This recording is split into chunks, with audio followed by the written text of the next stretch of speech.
Maranatha, the daily devotional. The reading for today, September 8th, is entitled A Little Time of Peace.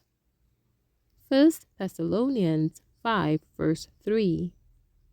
For when they shall say, Peace and safety, then sudden destruction cometh upon them, as travail upon a woman with child, and they shall not escape.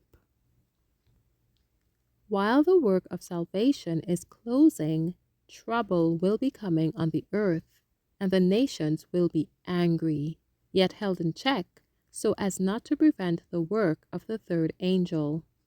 At that time, the latter rain, or refreshing from the presence of the Lord, will come to give power to the loud voice of the third angel and prepare the saints to stand in the period when the 7 last plagues shall be poured out. I was shown the inhabitants of the earth in the utmost confusion.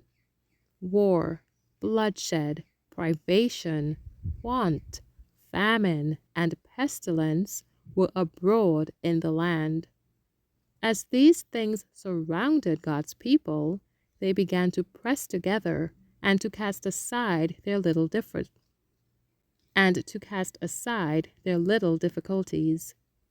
Self-dignity no longer controlled them. Deep humility took its place. Suffering, perplexity, and privation caused reason to resume its throne, and the passionate and unreasonable man became sane and acted with discretion and wisdom.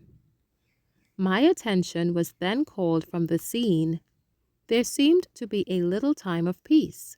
Once more the inhabitants of the earth were presented before me, and again everything was in the utmost confusion. Strife, war, and bloodshed, with famine and pestilence, raged everywhere.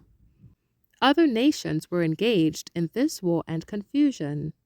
War caused famine. Want and bloodshed caused pestilence. And then men's hearts failed them for fear and for looking after those things which are coming on the earth. Angels are now restraining the winds of strife until the world shall be warned of its coming doom. But a storm is gathering, ready to burst upon the earth, and when God shall bid his angels loose the winds, there will be such a scene of strife as no pen can picture. A moment of respite has been graciously given us of God. Every power lent us of heaven is to be used in doing the work assigned us by the Lord for those who are perishing in ignorance. Thank you for listening.